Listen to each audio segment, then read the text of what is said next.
Well कीर्ति Sharma, good afternoon. एक बार फिर स्वागत है आपका चैनल पे।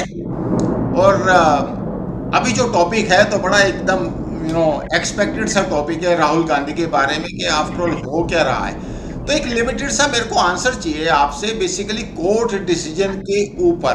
और वो ये कि मतलब क्या आपको ऐसा लगता है कि राहुल गांधी ने इस इशू को बड़ा लाइटली लिया कि कोर्ट ऐसा कोई पनिशमेंट देने वाला नहीं है, और प्रॉब्ली ही नेवर एक्सपेक्टेड कि 2 साल की सजा हो जाएगी और इस तरह की कॉन्सिक्वेंसेस हो जाएंगे?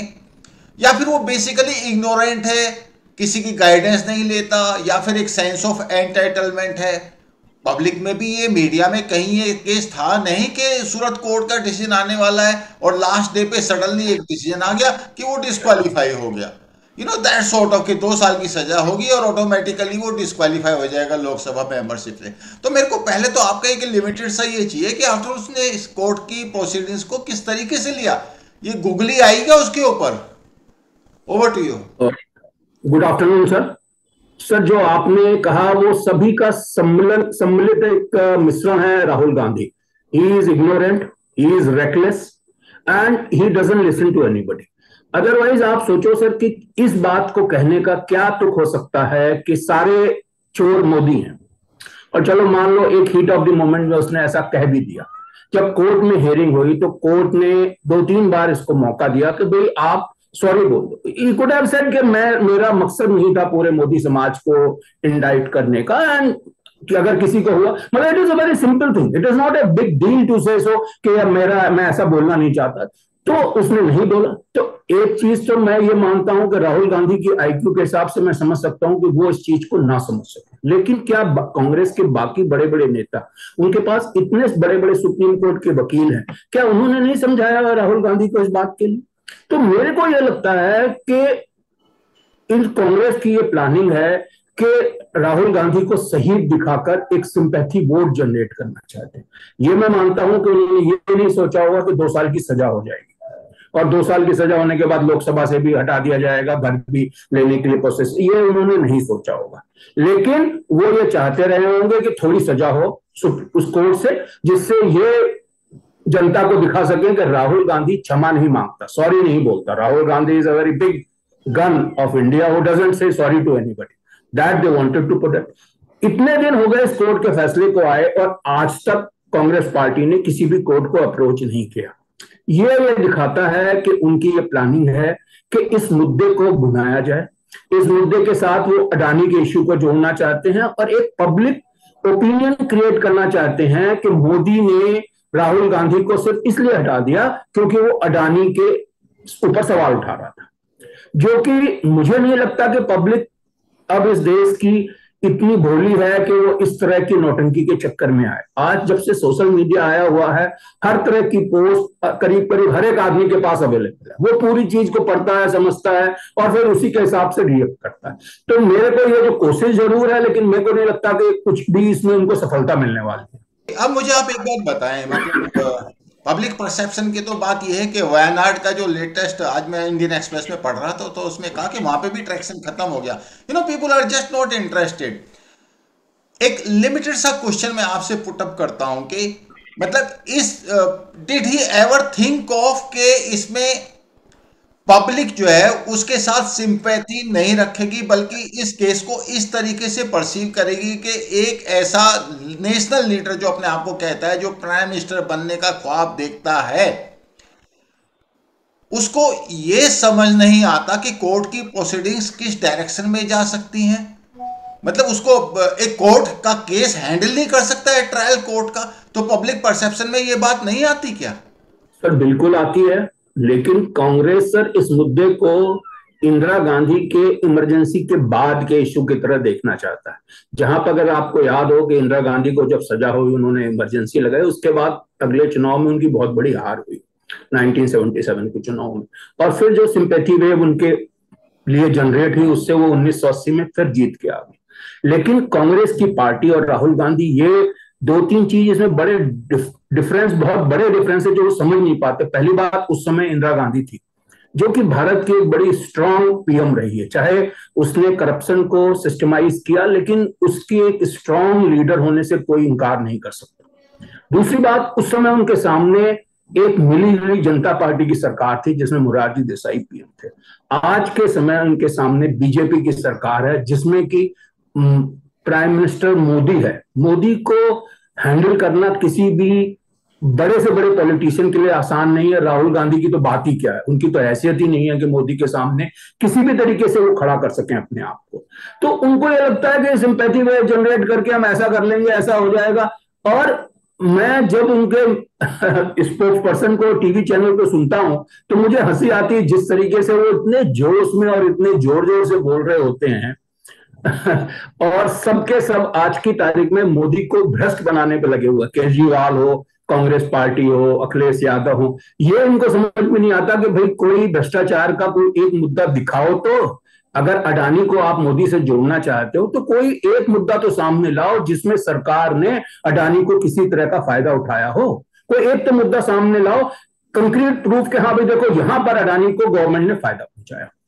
दूसरी तरफ आप अडानी के ऊपर इतना शोर मचा रहे हो, लेकिन राजस्थान और छत्तीसगढ़ में कांग्रेस की सरकार उसके साथ अच्छा बिजनेस कर रही है, उसको बड़े बड़े कॉन्ट्रैक्ट दे रही है, उसके ऊपर आप कुछ नहीं बोल रहे।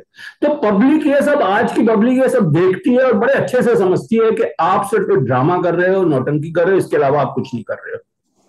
अच्छा एक बार बताओ, अगर बाई एनी चांस ये सॉरी बोल देता, एपोलोजाइज कर देता मोदी कम्युनिटी के लिए कि भाई आई एम सॉरी, मेरा तो कोई ऐसा इंटेंशन नहीं था, तो इसका क्या पॉलिटिकल इम्प्लीकेशन हो जाता जिसकी वजह से राहुल ने वो ऑप्शन नहीं लिया? क्योंकि आप राफेल के केस में देखो, वो जो चौकीदार चोर है वाले पे उसने सुप्रीम कोर्ट में माफी मांगी थी, तो अगर दोबारा माफी मांग लेता तो मतलब इसमें कौन सी बड़ी बात हो जाती? यही तो मैं कहता हूं सर, इसमें क्या बड़ा हो जाता है? मतलब बल्कि आप अगर माफी मांगते हो तो आप बड़े ही बनते हो, आप छोटे नहीं बनते सर। क्योंकि अगर आप देखो सर, मोदी ने जो किसान कानून थे, जो कि हम सब जानते हैं कि वो किसानों के भले के लिए थे, लेकिन जब मोदी ने देखा कि सिचुएशन यूपी और पंजाब के चुनाव में ये किसान आंदोलन की वजह से उनको नुकसान हो सकता है, उसने वो वापस लिया, बल्कि माफी मांगी उसने। तो ये एक बंदे का बड़प्पन दिखाता है। अगर आप किसी से माफी मांगते हो, आप कभी भी छोटे नहीं होते। किसी भी व्यक्ति को आप देख लो सर, जिसने माफी मांगी है वो हमेशा बड़ा ही हुआ, छोटा नहीं होता। तो ये एक सोच है सर, जो आप बोल रहे थे कि एक सेंस ऑफ एंटाइटलमेंट है राहुल गांधी में। तो उनको ये लगता है कि मैं भारत की सबसे बड़ी फैमिली का सदस्य हूं और मेरे सामने भारत में कोई आदमी की कोई औकात नहीं है, कोई हैसियत नहीं है, वो ये सोचते। हाँ, अब सावरकर वाला इशू मैं उठाता हूँ, सब जगह इसने कहा कि मैं माफी नहीं मांगूंगा क्योंकि मैं सावरकर नहीं हूँ, मेरा नाम राहुल गांधी है, सावरकर नहीं। ओके। और आज क्या हुआ कि ट्विटर पे उन्होंने जो सावरकर वाले जितने भी ट्वीट्स थे सारे उन्होंने डिलीट कर दिए। इससे क्या इम्प्रेशन लोगों को पड़ता है राहुल गांधी की पर्सनालिटी के बारे में? सर ये दिखाता है कि राहुल गांधी बहुत ही रेकलेस किस्म के व्यक्ति हैं, जो कहने से पहले सोचते नहीं है कि इस बात का क्या असर हो सकता है। अभी महाराष्ट्र में उनकी उद्धव सेना के साथ एक महाअघाड़ी एक बनी हुई थी जो कि सरकार चला रहे थे, और ये पूरी दुनिया जानती है कि शिवसेना जो है वो सावरकर को बहुत मानते हैं। उस कंडीशन में सावरकर के बारे में बुरा बोलना, आई डोंट नो कि उससे उनको फायदा क्या होता है। फायदा कुछ भी नहीं होता है। दूसरा, अगर आप बुरा बोल के आप बोल रहे हो तो आप हिंदुओं को अपने अगेंस्ट कर रहे हो, बिकॉज हिंदुओं जनरली सावरकर के साथ जोड़ते हैं। तो मतलब आपको फायदा कुछ नहीं हो रहा, सिर्फ नुकसान ही नुकसान है इस तरह की बात बोलने से। लेकिन उनकी आदत है रेकलेस तरीके से बोलना, इसलिए वो बोलते हैं और उसका उनको कोई फर्क नहीं पड़ता। ओके, मैं आपसे न्यूयॉर्क टाइम्स में उन्होंने जो आर्टिकल दिया, उन्होंने ये नहीं कहा कि कोर्ट केस है, स्पेशली जो उसका थंबनेल है ना उसमें उन्होंने कोर्ट केस का कोई जिक्र नहीं किया। उसमें कहा कि Rahul Gandhi has been expelled from the Lok Sabha, Indian parliament, और साथ में शायद ये कमेंट भी दिया कि मोदी के अगेंस्ट में एक बड़ा स्ट्रांग अपोजिशन लीडर जो वहां पे था उसको मोदी ने एक्सपेल करा दिया। तो आपको क्या लगता है कि ग्लोबली राहुल गांधी का प्रोजेक्शन इसके बाद किस तरीके से होने जा रहा है?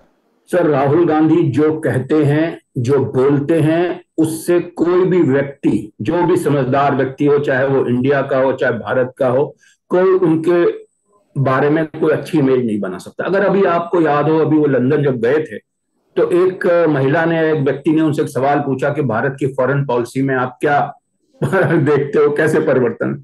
तो उसका जो जवाब दिया उन्होंने कि जी भारत में गांव से शहरों में माइग्रेशन हो, मतलब ये दिखाता है कि एक सिंपल सी चीज, ही डजंट अंडरस्टैंड कि भारत की फॉरेन पॉलिसी का मतलब क्या होता है, ही डजंट अंडरस्टैंड। किसी ने पूछा एमसीसी क्या होती है, डजंट नो। आप जब उनसे सवाल जवाब करते हैं सर बाहर की कंट्री में, तो मतलब जो बंदे होते हैं वो हंस रहे होते हैं कि ये किस तरीके का लीडर है जो अपने आप को भारत का प्रधानमंत्री बनाना चाहता है या प्रधानमंत्री के रूप में प्रोजेक्ट करना है और इतनी सिंपल सी बात का जवाब नहीं दे सकता। अच्छा, मतलब इस बारे में कौन सा व्यक्ति उसके बारे में अच्छा सोच सकता है? मतलब मेरे को तो आश्चर्य होगा अगर कोई व्यक्ति उसके बारे में अच्छा सोचे। ये जो पोस्ट निकलती है सर, इसका मतलब सिर्फ यही है कि भारत की सरकार को कमजोर करना, मोदी को कमजोर करना, सीधी सी बात यह है सर इसका। अच्छा मुझे ये बताओ, ये जो ट्रायल कोर्ट का जो जजमेंट आया, आपको कहीं से ऐसा लगता है, बिकॉज गुजरात में बीजेपी की गवर्नमेंट है, देखो all side and done judiciary पे कुछ ना कुछ गवर्नमेंट का या एग्जीक्यूटिव का तो इन्फ्लुएंस रहता ही है। Do you think Rahul Gandhi ने, चूंकि लंदन में उसने रेड लाइन क्रॉस की, बाहर के कंट्रीज को इनवाइट किया कि इंडिया की डेमोक्रेसी की हालत बड़ी खराब है और आप इसको प्रोटेक्ट कर रहे हैं और all that stuff which was to my mind was crossing the red line, कहीं आपको लगता है कि इन्होंने वो रेड लाइन क्रॉस की इसलिए मोदी गवर्नमेंट ने इनको कोर्ट के थ्रू ये जो डिस्क्वालिफिकेशन आई है, ये जो कन्विक्शन आया है, गवर्नमेंट ने मैनेज किया क्या? ऐसा लगता है आपको कहीं से? मेरे को बिल्कुल भी नहीं लगता, बिकॉज मेरे को नहीं लगता कि सर मोदी सरकार इस समय राहुल गांधी को डिस्क्वालीफाई कराना चाहेगी, कोई मेरे को इसका मतलब नहीं लगता। दूसरी बात, अगर आप देखो सर, भारत का जो जुडिशियल सिस्टम है सर, जिसमें कि लोअर कोर्ट्स हैं, ट्रायल कोर्ट्स हैं, हाई कोर्ट्स हैं, इतने कंट्रास्टिंग डिसीजंस देते हैं कि मतलब आपको जब आप उनको पढ़ते हो या सुनते हो तो आपको लगता है कि यार कैसे एक जुडिशियल व्यक्ति इस तरह का डिसीजन दे सकता है। मैं ये मानता हूं कि 2 साल की सजा ज्यादा है, इसमें कोई शक की बात नहीं कि 2 साल की सजा नहीं बनती। लेकिन अगर आप देखो तो अभी कल ही एक केस आया है जिसमें कि जो दिल्ली में दंगे हुए थे उसमें 11 व्यक्तियों को, जिसमें सर्जिल अमीन था, सफूरा जरगर थी, उनको ट्रायल कोर्ट ने बरी कर दिया था और दिल्ली पुलिस के खिलाफ बड़े सख्त लहजे में बात की थी। कल दिल्ली हाई कोर्ट ने उसको पूरे को रिवोक कर दिया उसको, और उन्होंने बोला कि ये जो ट्रायल कोर्ट ने दिल्ली पुलिस के बारे में बोला बिल्कुल गलत बोला, उसको उन्होंने हटा। तो मतलब आप ये देखो कि ये भी दोनों ही जुडिशियल सिस्टम के पार्ट हैं। तो ये हमारे देश में ये सिस्टम ऐसा है कि कोई भी व्यक्ति अपनी सोच के हिसाब से डिसीजन दे देता है बिना ये सोचे कि लॉन्गर टर्म में इसका क्या इफेक्ट होने वाला। वो अपनी जो उसको लगता है कि जी मैं सर्वसर्वा हूं, मैंने डिसीजन दे दिया। इसी तरह से वो जो भी जज रहे हूं मैं नहीं जानता, और मेरे को नहीं लगता कि मोदी सरकार ऐसा कोई काम कराना चाहेगी। मेरे को तो इसमें बिल्कुल भी 0% भी पॉसिबिलिटी नहीं लगती। अच्छा मुझे ये बताएं, मैं आपसे एक पॉलिटिकल क्वेश्चन पूछता हूं कि राहुल गांधी अगर लीडर ऑफ ओपोजिशन नहीं रहता, मतलब मोदी के अगेंस्ट में ओपोजिशन का फेस नहीं रहता, तो बीजेपी को और मोदी को बहुत बड़ा डिसएडवांटेज होने वाला है 2024 के इलेक्शंस में। What do you say about it? Sir 2024 की लड़ाई तगड़ी होगी, इसमें कोई शक की बात नहीं है। उसकी वजह जो मैं ये देखता हूं, राहुल गांधी का लीडर ऑफ अपोजिशन रहना या ना रहना उतनी बड़ी बात मैं नहीं मानता। मैं ये देखता हूं कि सर बहुत जगह पर रीजनल पार्टीज स्ट्रांग हो रही हैं। जैसे कि आप देखो तो वेस्ट बंगाल में ममता बनर्जी हैं सर, बिहार में नीतीश कुमार एंड तेजस्वी यादव के मिलने से उनकी सिचुएशन इंप्रूव हुई है सर। अभी यूपी के जो इलेक्शंस हुए उसमें समाजवादी का पार्टी का परफॉर्मेंस अच्छा रहा। आप तमिलनाडु में चले जाओ तो स्टैलिन है, केरला में चले जाओ तो उनकी सरकार जो कम्युनिस्ट पार्टी की सरकार है वो अच्छा कर रही है, तेलंगाना में केसीआर है, पंजाब में भी आपकी सरकार आ गई। तो मतलब जो रीजनल पार्टीज हैं अगर ये थोड़े थोड़े भी सीट अपने यहाँ लेती हैं सर, तो वो मिला के एक काफी बड़ा चंक बन सकती है। दिक्कत केवल इतनी है कि भारत के जो सेंट्रल भारत या नॉर्थ इंडिया है उसमें कई सारे ऐसे स्टेट हैं जहां पर कि डायरेक्ट फाइट बीजेपी और कांग्रेस के बीच में है। उन स्टेट्स में कोई भी अदर स्मॉलर पार्टी या कोई भी रीजनल पार्टी नहीं है। तो मेन वो जो सीट्स होती हैं, अभी पिछले 2 चुनाव में अगर आप देखो 2014 और 2019 में, इनमें से मेजोरिटी ऑफ सीट जो है वो बीजेपी ने जीती हैं और इसी की वजह से वो पूर्ण बहुमत वाली सरकार बनाने में सक्षम हुए। मेरे को नहीं लगता कि कांग्रेस पार्टी की परफॉर्मेंस कोई बहुत अच्छी होने वाली है, लेकिन जो रीजनल पार्टीज हैं वो जरूर बीजेपी को एक स्ट्रांग चैलेंज दे सकती हैं अपने अपने क्षेत्र में। तो आपका मतलब ये है कि जहां पर रीजनल पार्टी स्ट्रांग है वो और भी स्ट्रांगर हो सकती हैं कांग्रेस के एक्सपेंस पे? नेक्स्ट अध्यक्ष। बिल्कुल सर, कांग्रेस का सर, कांग्रेस रहा कहाँ है आप बताओ। वेस्ट बंगाल में कांग्रेस की जीरो सरकार है, तमिलनाडु में वो एक बहुत छोटा सा हिस्सा है डीएमके सरकार के, तेलंगाना में जीरो सीट्स है। तो मतलब कांग्रेस पार्टी इन एरिया में है ही नहीं। आप नॉर्थ ईस्टर्न स्टेट में देखो, सब में ऑलमोस्ट वाइप आउट हो चुकी है कांग्रेस।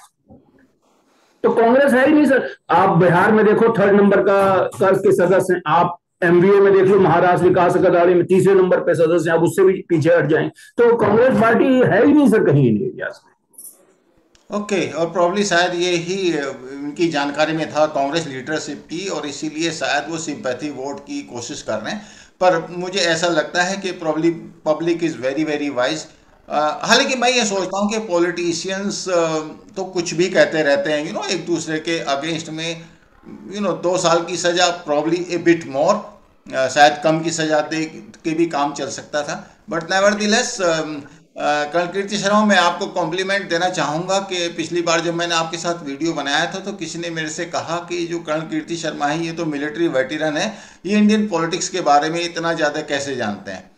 तो फिर मैंने बताया कि आप बड़ा क्लोज वॉच रखते हो और यूपी में रहते हो, और of course family background and all that made you very very wise about Indian politics. So thank you so much. And with that note, I think Rahul Gandhi is not going to be a very significant factor in Indian politics in the time to come. So thank you so much. Thank you sir. मेरे को भी ऐसे ही लगता है कि sir Rahul Gandhi जब तक कांग्रेस के नेता रहेंगे, कांग्रेस पार्टी का भविष्य मेरे को अंधकार में ही लगता है। बिल्कुल ट्रू, ट्रू। Thank you.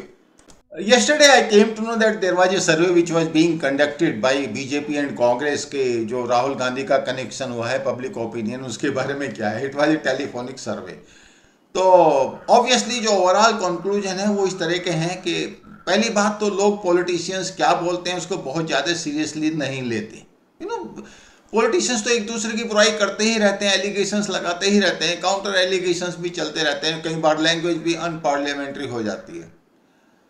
लेकिन साथ में काफ़ी लोग ये भी महसूस करते हैं कि ये 2 साल की सज़ा थोड़ी सी ज़्यादा है, नो डाउट अबाउट दैट। और एक सॉफ्ट डिसमिसल, प्रॉब्ली एक गुगली जो राहुल गांधी नहीं समझ पाए, ना उसको बीजेपी का भी इस बात का अंदाज़ा नहीं था कि ये इनका कन्विक्शन हो जाएगा, और ना ही प्रॉब्ली कांग्रेस को या राहुल गांधी को ये अंदाज़ा था कि ऐसा होगा। बट इवेंट्स तो अनफोल्ड होते हैं और कई बार वो आप जो एक्सपेक्ट करते हैं उसके अगेंस्ट में भी होते हैं, no doubt about that thing. But overall it looks to me that Rahul Gandhi over a period of time, the way he is conducting himself, he is not able to understand the complex issues. तो उसकी वजह से मुझे नहीं लगता कि public उनको बहुत ज़्यादा सीरियसली लेगी। ऑफ कोर्स ये तो एक सॉफ्ट डिसमिसल उनका हो गया। I am sure he is going to get some stay from the court, but overall political situation में he is not going to make any significant difference. So thank you so much for hearing us out, and I will see you in next video. Thank you.